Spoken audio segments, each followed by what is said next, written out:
Hey, before we get started, hey, I want to congratulate a couple of our DC teams out there. Really a great job by the Caps getting ready for the playoffs. Excited for those guys.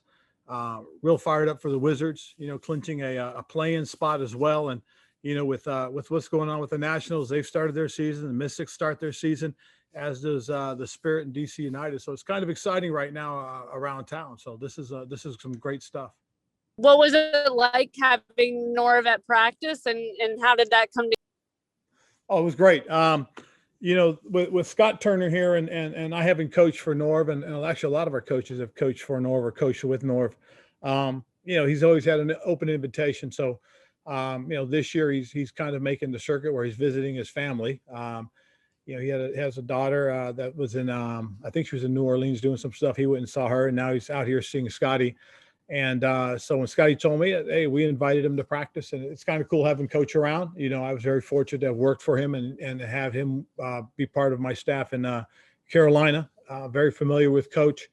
I really do value his opinion, so I think it's kind of cool to have him around to kind of look at some things and be able to talk to him about what's going on and what he thinks.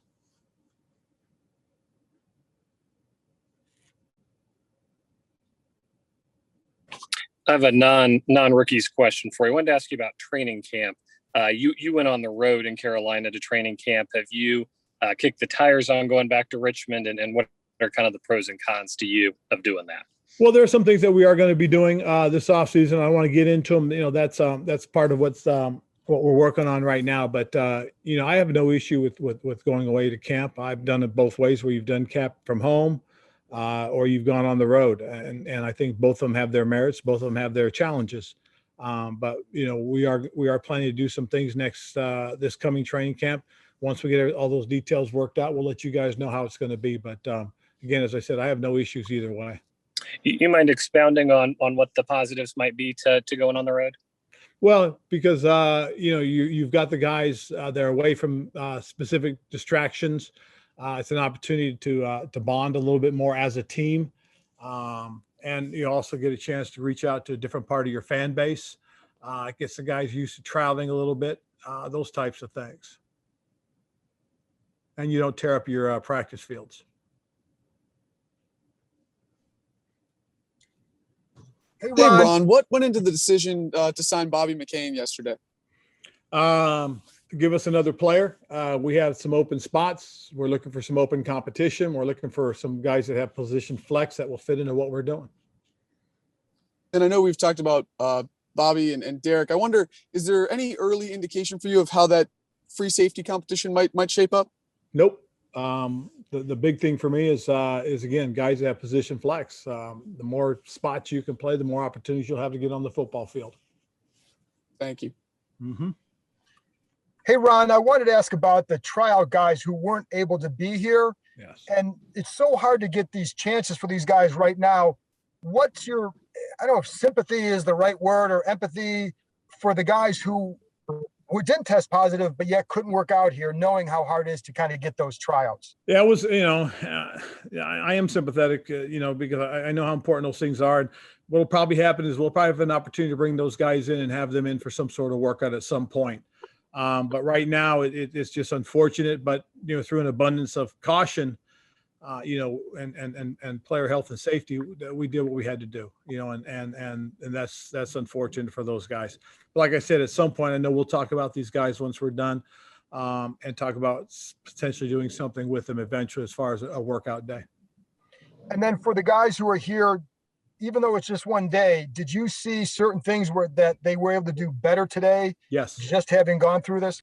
Yes. It was kind of interesting because listening to the coaches work with them, talking about, like, for instance, with the offensive lineman, listening to Coach Masco talking about, hey, that's the way we talked about, better hand placement. And I could see it already. Or listening to Coach Hayner talking about making sure we're taking the right step. And lo and behold, today these guys did it. Over on the defensive side, watching Coach Mills with the pass rush, talking to those guys about getting off and where that first step has to be and that type of stuff. So those are the things that you're looking for, is that their retention from yesterday was good, as well as taking what they were taught yesterday and putting it on the field, making those corrections and things that needed to be worked on. Hey, Ron, I know last year with your cancer, you lamented not being able to coach the way you wanted to. Did you feel like, I know it's kind of a lighter practice and shorter, but you could kind of be more involved compared to how you were last year at times? I'm looking forward to the opportunity once we start with the actual practices, the workouts with the whole unit on the 24th. I think that'll be a lot of fun for me personally. So I'm looking forward to that. I mean, today and yesterday was more of a walk around for me, just a chance to see things and introduce myself to the players. But I do look forward, Peter, to the 24th, getting an opportunity, or actually the 25th is our first workout, to really getting my hands in and being part a little bit more of the coaching. Hey, Ron, you've talked a lot about obviously competition in training camp as well as, or in the off-season workouts, as well as just having so much more depth. I'm just curious, when you look up and down the roster, which group just kind of stands out to you as one where you guys really made an effort to address, that you feel you were able to do that, and then also kind of you're looking forward to watching once everybody kind of gets out here? I'm looking forward to watching the whole group of wide receivers. I think that group, you know, we did some things with increasing our team speed. You know, we wanted to get a compliment to Terry, and I think we went out and got a few compliments to Terry. So I think that group can be very dynamic for us. I'm excited about that. I'm excited about the young tight ends we have and watching their progression, you know, and you know, we feel really good about John and Sammy, or Samus, I should say. But we also have Tamara Hemingway, a young man that, you know, we've had with us in the past. Unfortunately broke his hand last year, and he was making some good strides. So we feel good about those types of positions. We're looking at I'm excited to see the strides that our defensive line has made. That's the other group that you're pretty excited about. And the linebackers. I mean, there's a lot to be excited about in terms of hoping we grew so that we can get better as a football team. Hey, Ron, Go ahead. Hey, Ron, good to see you again. What is something that you try to stay away from when easing these guys in day to day while they learn all of your coaches' systems? Well, the biggest thing right now that I try to stress to you guys, that these are teaching opportunities and learning opportunities. You know, we don't need to see anybody go out there and get in the smash mouth football. I mean, we don't need that. What we need is guys working on their techniques, getting a better feel and understanding for our philosophy on offense and defense and special teams. So this is a time for growth and development more than it is anything else. And obviously, you know, this being voluntary, we want to make sure guys are here for the right reason in terms of their development, more so than anything else. I mean, it's great to compete, but when we talk about competition, we talk about competition within the position, not against your teammates. You know, an offensive lineman versus a defensive lineman. We don't need to see that now. And what we need to see now is that these guys are working on their techniques and they're trying to improve their skill sets. And while talking to some of the guys this week, especially Charles Leno, he said that one of the reasons that he signed with Washington was because of you, because he wanted to be a part of your system and your team. What is that? How does that make you feel? Well, it's cool because I think guys are seeing that we're trying to do things a different way. We're trying to do things a better way. You know, one of the things that we worked on last year was the way we practice. And I think our players really got hold and had a good feel for it, because, you know, as the season progressed, we started taking more and more care of our players.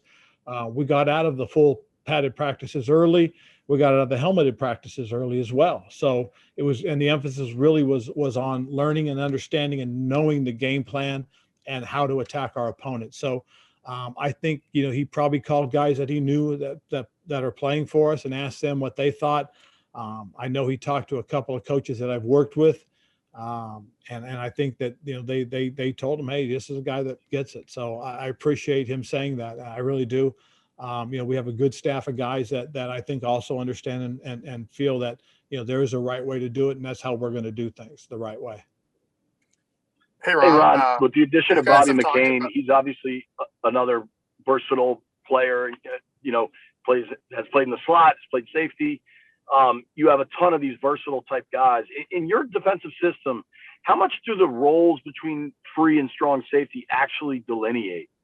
Well, it's interesting because, you know, in talking with Jack about some of the philosophies going forward, is that, you know, what you love to do is have safeties that you can rock and roll. In other words, they just come down or drop back. They don't have to sit there and crisscross all the time. It's one of the things that you want to be able to control, is that when your opponent motions one guy, you're not shifting four guys. You know what I'm saying? So if you have guys that are interchangeable, that can play left and right, as opposed to only free and strong, that gives you an advantage. And we can do it either way. The fewer people to move on your defense, the better it is for you as well, because then your disguises are a lot easier. A lot of times when the guy motions and everybody goes, oh, they're in man. Well, if the guy motions, all you do is rock and roll. Now they really can't tell whether you're in man or zone. So there's a lot of benefits to that, JP. And then just kind of switching gears. Today, the NFL memo, some folks out there were allowed to kind of remove masks as long as they had been vaccinated. How do you feel like maybe things are inching back to normal for you coaching this team, and even just kind of us being able to take our masks off? I think that's cool. I really do. And I hope, again, that people understand just how important it is to get vaccinated. And, it's funny, we were talking about this just before practice. It's like back in the day, the polio vaccine, the chickenpox vaccine. I mean, the smallpox, you've got to get those to be safe going forward. Then why would we avoid wanting to get the coronavirus vaccine? So I hope people go out there and get these vaccinations, so we can return to normal. I mean, it was pretty cool today not having to worry about putting a mask on. I still put it on out of respect and caution for those that have to wear it. And I just think that we in certain situations, especially outside, are fortunate to do that. And I hope everybody understands that that's why we do that. Hey, Ron. Thank you. Three more. Matt, you're up. Hey, Ron. Before the pre-draft and during the pre-draft process, we talked a lot about whether, not having that 2020 film would be a detriment. Just kind of how your draft class shook out. You have multiple guys that had multiple years of college experience. Was that something conscious you guys wanted to do, or is that kind of just how the board shook out? I think that's how it just kind of worked out. I will say, guys that didn't play, their grades might have been higher if they had played.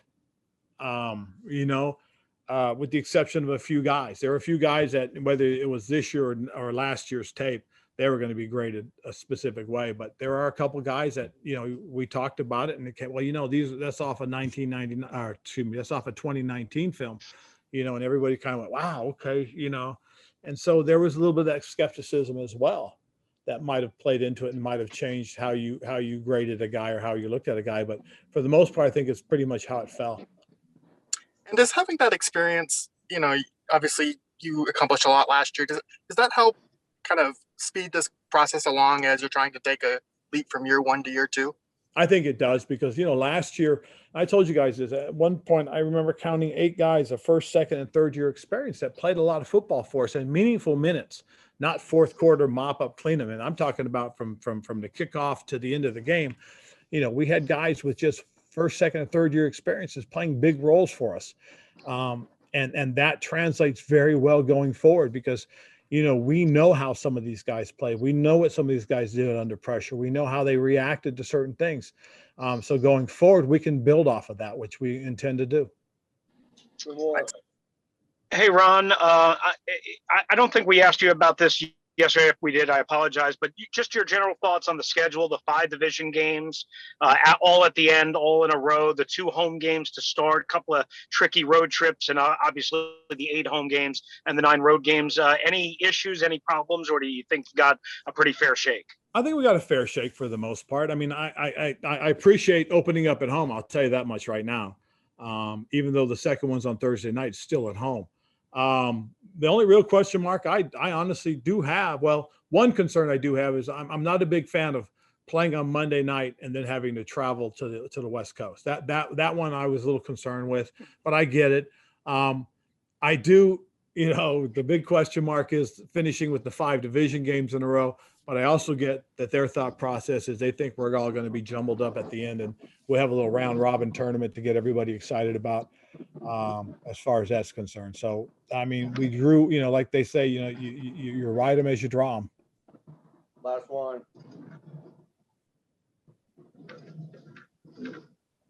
I'll ask. Well, what is your plan for some of the younger guys from last year that dealt with a lot of injuries, just to kind of get them back in the fold, like Sadiq and AGG?